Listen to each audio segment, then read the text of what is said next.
राजस्थान विधानसभा चुनाव में तिजारा विधानसभा से विधायक बने बालकनाथ इन दिनों सुर्खियों में है।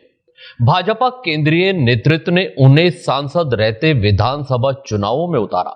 इससे पहले बालकनाथ योगी को भाजपा की प्रदेश उपाध्यक्ष की जिम्मेदारी दी गई थी।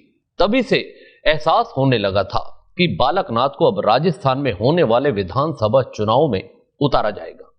भाजपा ने बालकनाथ को मेवात क्षेत्र की तिजारा विधानसभा सीट से उतारकर हिंदुत्व का कार्ड खेला।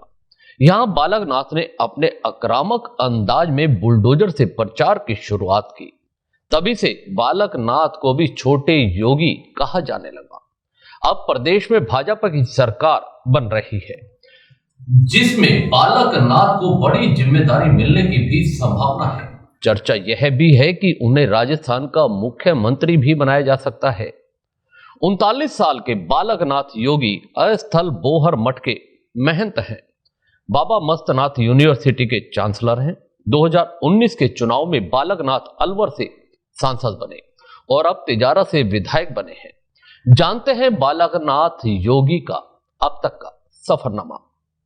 16 अप्रैल 1984 को राजस्थान के अलवर जिले का कोहराना गांव, जहां किसान परिवार के सुभाष यादव के घर पर एक बच्चे ने जन्म लिया। घर का माहौल धार्मिक था। बच्चे के दादा फूलचंद यादव साधु संतों की संगत में रहते थे। पिता सुभाष भी महंत खेतनाथ के शिष्य थे और उनके दरबार में आया जाया करते थे। महंत खेतनाथ ने इस बच्चे का नाम गुरुमुख रखा था। गुरुमुख जब 6 साल के हुए तो उन्हें अध्यात्म की पढ़ाई के लिए खेतनाथ के नीमराना आश्रम भेज दिया गया। यहां छात्रों को सन्यासी जीवन ही जीना पड़ता है।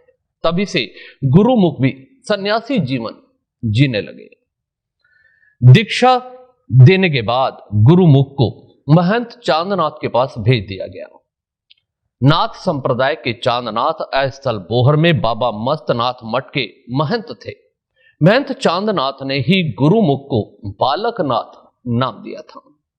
महंत चांदनाथ के नेतृत्व में उनके मठ से स्कूल, कॉलेज और अस्पताल संचालित होते हैं। महंत चांदनाथ राजनीति में भी सक्रिय रहे।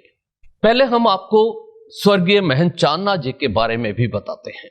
21 जून 1956 को दिल्ली के बेगमपुर में जन्मे चांदनाथ ने दिल्ली विश्वविद्यालय के हिंदू कॉलेज से हिंदी में बीए किया। 1978 में उन्होंने महंत श्रेयोनाथ से दीक्षा ली और रोहतक के अस्थल बोहर स्थित बाबा मस्तनाथ मठ से जुड़ गए। 1985 में वे इस मठ के महंत बन गए। महंत चांदनाथ का रुझान पढ़ाई लिखाई की तरफ ज्यादा था। उन्होंने रोहतक और आसपास के कई कॉलेजों की स्थापना की। बाद में वे सभी college Baba Mastnath group of institution के अंतर्गत आ गए। 2012-13 में इस ग्रुप को हरियाणा सरकार ने यूनिवर्सिटी की मान्यता दे दी। चांदनाथ इसके कुलपति बन गए। महंत चांदनाथ रोहतक और हनुमानगढ़ में 5 चैरिटेबल अस्पताल भी चला रहे थे। दूसरी तरफ चांदनाथ का राजनीतिक कैरियर भी तेजी से फल फूल रहा था। 2004 के लोकसभा चुनाव में अलवर सीट से वे भाजपा की टिकट पर लोकसभा चुनाव लड़े, लेकिन वह चुनाव हार गए थे। इसी साल राजस्थान में होने वाले विधानसभा के उपचुनाव में चांदनाथ को बीजेपी ने टिकट दिया। वो बहरोड सीट से चुनाव लड़े और विधायक बन गए। महंत चांदनाथ 2014 में राजस्थान के अलवर से सांसद भी बने। इस दौरान बालकनाथ अपने गुरु चांदनाथ के साथ समर्पित भाव से लगे रहे। महंत चांदनाथ को 60 साल की उम्र तक कई बीमारियों ने घेर लिया। उन्हें थ्रोट कैंसर भी हो गया था। शारीरिक अवस्था को भांपते हुए चांदनाथ ने 29 जुलाई 2016 को अपने शिष्य बालकनाथ को अपना उत्तराधिकारी घोषित कर दिया। बालकनाथ अब महंत बन चुके थे। वो नाथ संप्रदाय के 8वें संत बने। जब बालकनाथ को संत चुना जा रहा था, तब उस भव्य कार्यक्रम में हिस्सा लेने के लिए उत्तर प्रदेश के मुख्यमंत्री योगी आदित्यनाथ और बाबा रामदेव भी पहुंचे थे। 17 सितंबर 2017 को चांदनाथ का निधन हो गया, जिसके बाद उनकी पूरी विरासत को बालकनाथ योगी ने संभाला। चांदनाथ के निधन के बाद बालकनाथ नाथ संप्रदाय के रोहतक स्थित सबसे बड़े अस्थल बोहर मठ के मठाधीश बन गए। इस मठ से संचालित होने वाले बाबा मस्तनाथ यूनिवर्सिटी और तमाम अस्पतालों की जिम्मेदारी भी उनके कंधों पर आ गई। 2019 में भाजपा ने अलवर लोकसभा सीट से चांदनाथ के शिष्य बालकनाथ को ही टिकट दिया। महज 35 साल की उम्र में वो चुनाव जीतकर लोकसभा पहुंचे। इस चुनाव में उन्होंने कांग्रेस के कद्दावर नेता और पूर्व केंद्रीय मंत्री भंवर जितेंद्र सिंह को 3 लाख से भी अधिक वोटों से हराया। तब से ही बालकनाथ अलवर क्षेत्र में काफी सक्रियता बनाए हुए हैं। महंत चांदनाथ के निधन के बाद बालकनाथ की इमेज एक मजबूत हिंदू नेता के तौर पर बनने लगी। रोहतक, हनुमानगढ़ और मेवात में इनकी लोकप्रियता लगातार बढ़ती गई। शुरुआत में बालकनाथ रोहतक के अलावा हनुमानगढ़ स्थित अपने आश्रम में भी रहते थे, लेकिन राजस्थान की राजनीति में एक्टिव होने के बाद से ही वो अलवर में भी रहने लगे। इस वक्त बालकनाथ नाथ संप्रदाय के दूसरे सबसे बड़े महंत हैं। नाथ संप्रदाय के मुताबिक गोरखधाम के महंत और यूपी के सीएम योगी आदित्यनाथ संप्रदाय के राष्ट्रीय अध्यक्ष हैं। वहीं रोहतक की गद्दी पर बैठने वाले बालकनाथ नाथ संप्रदाय के उपाध्यक्ष हैं। महंत बालकनाथ योगी की पहचान आज राष्ट्रीय स्तर पर बन चुकी है। उनका आक्रामक अंदाज और कट्टरवादी हिंदूवादी नेता में वह उभर कर सामने आए हैं। जनवरी 2023 में सांसद बालकनाथ ने अलवर के बहरोड में पुलिस थाने में घुसकर डीएसपी को जब धमकी दी थी, तब से बालकनाथ के इस रौद्र रूप को देखकर लोग अचंभित हो गए थे। मैं आपको ये कहने आया हूँ, आपने जो आज अत्याचार अन्याय किया ना, निर्दोष लोगों को खाम यहाँ पर अपमानित करने का जो काम किया, जिंदगी में याद रखना, जिंदगी में याद रखना, मेरा नाम भी याद रखना। मैं कभी आपको नहीं भूलूंगा। मैं इस बहरोड के अंदर 2 आदमियों को 3 आदमियों को कभी नहीं भूलूंगा। एक तो ये के विधायक को और एक जो पहले यहाँ पर सुचो था उसको, और आज सबसे पहले आप हो गए हो मेरी लिस्ट में। ये आपको ध्यान रखना है। नहीं, मैं तो ध्यान रख लूंगा। क्या कहना चाह रहा है मैं समझ नहीं। मैं ये कहना चाह रहा हूँ कि आपने झूठ मूठ में कार्यकर्ताओं को बेमजूल में यहाँ पर बिठाया, यहाँ पर उनको अपमानित किया। किस कारण किया आपने? कौन से कार्यकर्ताओं को बिठाया? राजाराम को बिठाया, केंद्र को बिठाया, निशांत को बिठाया। किस कारण बिठाया? मुझे सब पता है, सब पता है मुझे।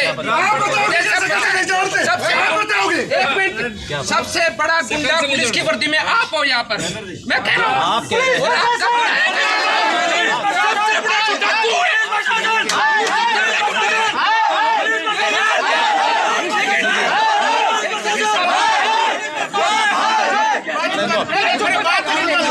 सुनो, आपके बच्चे भी ये तर्ज करेंगे कि तुम उनके बाप थे। ये मेरा दिल याद रखना।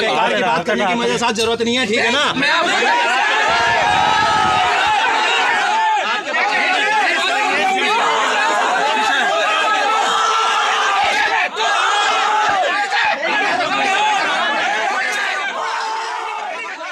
दरअसल पुलिस ने स्थानीय विधायक के दबाव में आकर कुछ भाजपा कार्यकर्ताओं को हिरासत में ले लिया था। इसके बाद पुलिस वाले और सांसद के समर्थक आमने सामने भी हो गए थे। अलवर की तिजारा विधानसभा के चुनाव प्रचार में कांग्रेस प्रत्याशी इमरान खान के साथ भारत पाकिस्तान का मैच उन्होंने बताया था। उन्होंने कहा कि जिस तरह एक एक रन के लिए खिलाड़ी मेहनत करते हैं, उसी तरीके से आपको भी एक एक वोट के लिए मेहनत करनी होगी। मौका लगे तो छक्का लगाने से भी पीछे मत हटना। राजस्थान में मुख्यमंत्री की रेस में बालकनाथ का नाम तो 2 वजहों से मजबूत माना जा रहा है। पहला, वो नाथ संप्रदाय परंपरा से आते हैं। यूपी के सीएम योगी आदित्यनाथ भी इसी परंपरा से आते हैं। रोहतक में मठ है, जिसमें हरियाणा, राजस्थान और आसपास के इलाकों में इनका अच्छा प्रभाव है, जिसका लाभ 2024 के लोकसभा चुनाव में भी भाजपा को मिल सकता है। दूसरा, वो हिंदुत्व कार्ड में फिट बैठते हैं। इससे भाजपा के लिए ध्रुवीकरण आसान हो जाएगा। साधु संत को सीएम बनाने से जनता में भी पॉजिटिव मैसेज जाता है कि भ्रष्टाचार नहीं होगा। पॉलिटिकल एक्सपर्ट कहते हैं कि राजस्थान में बीजेपी को जिस तरह से मैंडेट मिला है, उससे नई लीडरशिप को सीएम पद की जिम्मेदारी दी जा सकती है। योगी आदित्यनाथ की तर्ज पर राजस्थान में बालकनाथ को सीएम बनाया जा सकता है, ताकि 2024 लोकसभा चुनाव में बीजेपी को इसका लाभ मिल सके। बस अब इंतजार है तो सिर्फ मुख्यमंत्री के नाम के ऐलान का, देखते हैं भाजपा का शीर्ष नेतृत्व इस पर क्या निर्णय लेता है। नमस्कार, देखते रहिए, चैनल को सब्सक्राइब करें, लाइक करें और शेयर करना भी ना भूलें।